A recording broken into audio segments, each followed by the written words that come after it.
क्या है कि दूसरी सीट पर भी जो कांग्रेस इस समय जाने वाली है या जा सकती है, उस पर मजबूत चेहरे की वो तलाश करें। अब दूसरी सीट पर समीकरण हार जीत का क्या रहने वाला है और ये चुनाव हार जीत जो करेगा उसका क्या संदेश आगे जाने वाला है, इसी पर हम चर्चा कर रहे हैं। तमाम मेहमान हमारे साथ जुड़े हुए हैं। रजत पंजेटा जी अपनी बात रख रहे थे। पंजेटा जी जल्दी से अपनी बात आप पूरी करें, फिर भाटिया जी के पास चलेंगे। बस तो मेरी एक ही बात कहनी रह गई थी, जो आखिरी मैं कंक्लूड ही कर रहा था जी। देखिए, दो मामलों के अंदर जो है, पहले खट्टर जी की सरकार ने क्लीन चिट देने का काम किया था। जो खेमका जी ने, आपको याद होगा, वो स्काईलाइट हॉस्पिटैलिटी और डीएलएफ वाली जो लैंड डील थी, उसके अंदर खट्टर जी की सरकार ने भूपेंद्र सिंह हुड्डा को क्लीन चिट देने का काम किया था। और हाल ही का एक जो सैनी जी की सरकार है, अभी एक एजेएल वाले मामले के अंदर भी हुड्डा जी को उसमें क्लीन चिट जो है वो देने का काम भाजपा कर चुकी है। मतलब दो दो मामले। ये मुझे एक और बात ऐड करनी थी, हो सकता है इसका भी कोई कनेक्शन राज्यसभा चुनाव को से हो सकता है। कोई बड़ी बात नहीं है कि वो इतनी मेहरबान भाजपा जो है कांग्रेस के साथ जो आपस में इनकी चले कृष्ण शर्मा जी से भी इस पर पूछ लेंगे कि वो क्या कहना चाहते हैं इस सवाल के जवाब में। भाटिया जी आपसे जानना चाहेंगे क्या लग रहा है ये चुनाव क्या दिलचस्प होता नजर आ रहा है? जैसे हमने इतिहास में हुई कुछ घटनाओं का जिक्र किया, इससे पूर्व जो दो चुनाव रहे 2016-2022 का, उसमें कांग्रेस के हाथ आते आते जीत ऐसे फिसल गई जैसे रेत हो। ऐसा है कहनाथ जी, सबसे पहले जो आपने कांग्रेस की बात की है, शायद यह सीट कांग्रेस को जाने वाली है, क्योंकि 37 जो विधायक हैं कांग्रेस के, और 37 में से कम 8 विधायकों को तोड़ना मुश्किल लगता है। और आज की स्थिति में अगर चुनाव नजदीक होते तो हो सकता था ऐसा कुछ होता। विरोध हर पार्टी में होता है, लेकिन कांग्रेस के 8 विधायक भारतीय जनता पार्टी के या तीसरे उम्मीदवार के साथ जाएंगे, मुझे नहीं लगता है। दूसरी बात, जो भारतीय जनता पार्टी ने जिस व्यक्ति को, संजय भाटिया को, ये राज्यसभा की टिकट दी है, मैं भारतीय जनता पार्टी का प्रशंसक नहीं हूं। आप मेरे से बातचीत करती रहती हैं अक्सर। भारतीय जनता पार्टी ने बहुत उपयुक्त निर्णय लिया है। उसका एकमात्र कारण है, संजय भाटिया का परिवार, पूरा परिवार भारतीय जनता पार्टी से जुड़ा हुआ है। और संजय भाटिया जी ने दो चीजें जो की थी, वो शायद भारतीय जनता पार्टी के जो प्रवक्ता थे वो भी बताना भूल गए। जब वो जनरल सेक्रेटरी बनाए गए थे तो उन्हें एक चेयरमैन बनाया था स्टेट लेवल का। तब उन्होंने खुद ये कहा था कि मैं शायद संगठन में महासचिव रहते हुए मैं उससे न्याय नहीं कर रहा, इसलिए उन्होंने त्याग पत्र पार्टी को दिया था और पार्टी ने वो त्याग पत्र स्वीकार किया था।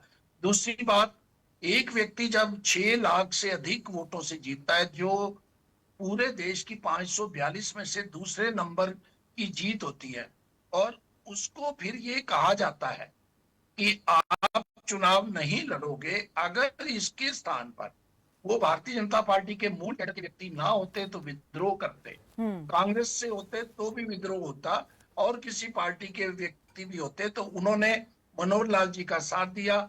मैं पहले भी कह चुका था, मुझे लगता था कि मनोहर लाल जी, जो इस समय हरियाणा भारतीय जनता पार्टी के सुप्रीम है, वो अपना एहसान जो है उतारेंगे और पार्टी में उनकी पैरवी करेंगे। संजय भाटिया को जो टिकट दी गई है वो उनके पार्टी के प्रति निष्ठा के कारण तथा मनोहर लाल जी की पैरवी के कारण उनको टिकट दी गई है।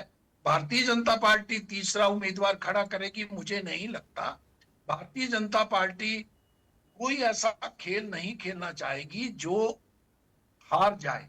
अगर उनको ऐसा लगा, मुझे संभावना 1% भी नहीं है कि भारतीय जनता पार्टी तीसरे उम्मीदवार को खड़ा करेगी और इस प्रकार की कोई गेम ये देखेगी कि वो हार जाए और कांग्रेस उस सीट पे जीत जाए। 2 बार जब बात हुई थी, आर.के. आनंद की जो बात हुई थी, निश्चित रूप से उस समय हुड्डा साहब ने 16 विधायक जो थे, 16 विधायकों की शाही बदल गई थी। वो भी अब भारत के लोकतांत्रिक इतिहास में शायद पहली बार हुआ था जब वो 16 विधायकों की सच्चाई बदल गई थी, लेकिन किसी प्राइवेट बातचीत में, और उन्होंने कहा था कि मैंने सोनिया गांधी जी को कह दिया था कि मैं समर्थन आर के आनंद का नहीं करूंगा। ये वो लेकिन भाटिया 3 जी, दिनों जैसे आपने पूर्व में कहा कि हुड्डा साहब, नामुमकिन सा दिखाई देता है कि इस प्रकार से कोई जोड़ तोड़ यहाँ किया जाए, लेकिन जैसे आपने कहा कि भूपेंद्र हुड्डा ने साफ तौर पर पार्टी आलाकमान को उस वक्त कह दिया था कि वो नहीं करेंगे समर्थन। इस वक्त भी जैसे बात होती रहती है कि गुटबाजी बहुत ज्यादा रहती है पार्टी के अंदर। चेहरों को लेकर अगर बात करें, जो नाम इस वक्त सामने आ रहे हैं संभावित चेहरे, बीके हरिप्रसाद का नाम सबसे ज्यादा आगे दिखाई दे रहा है, इस वक्त चर्चाओं में है। अगर उनको उम्मीदवार बनाया जाता है तब तो ये कहा जा रहा है कि हो सकता है एक बिंदु पर सहमति सबकी हो जाए, सर्वसम्मति बन जाए। लेकिन अगर किसी और चेहरे को उतारा जाता है तो पार्टी में शायद सहमति ना हो पाए, समर्थन ना मिल पाए उस प्रकार से जिस तरह से उम्मीद जताई जा रही है। नहीं कैनाथ जी, आपको परिस्थितियों को समझना होगा। राजनीतिक व्यक्ति अगर कभी भी अपनी पार्टी से कोई बगावत करता है तो 2 संभावनाओं पे करता है। उसे सामने क्या दिखाई देता है। आज का विधायक जो 3.5 वर्ष अभी चुनाव को पड़े हैं, तो वो ऐसा कोई काम नहीं करेंगे।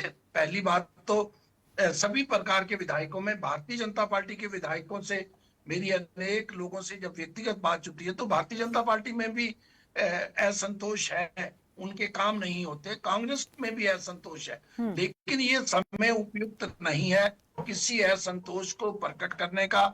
इसलिए जब किरण चौधरी पे आरोप लगे थे, किरण चौधरी और उसके पहले कुलदीप बिश्नोई पे आरोप लगे थे, शायद वो एब्सेंट हो गए थे, और किरण बिश्नोई ने जो है चुनाव में, उस समय चुनाव सिर पर थे, और ये सभी व्यक्ति भूपेंद्र सिंह हुड्डा के अब उन्हीं की वजह से उनको ये मानते थे कि भूपेंद्र सिंह हुड्डा उन्हें वो भाव नहीं देते, मान सम्मान पार्टी में नहीं देते जिनका वो गए थे।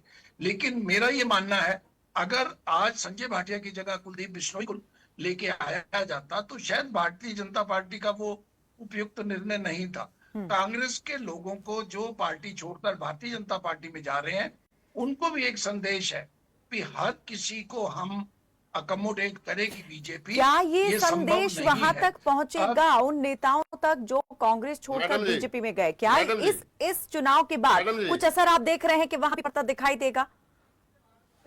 आती हूँ मैडम हिंदुस्तानी जी। जी, आती हूँ कृष्ण जी। हाँ, भाटिया जी। नहीं, वो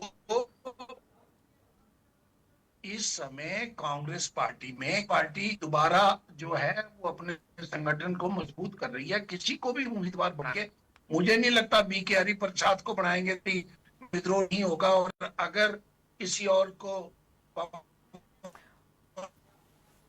खेड़ा को बनेंगे या किसी और को बना पार्टी में, लेकिन विद्रोह होगा। मुझे व्यक्तिगत रूप से अनुभव कृष्ण शर्मा जी, ठीक।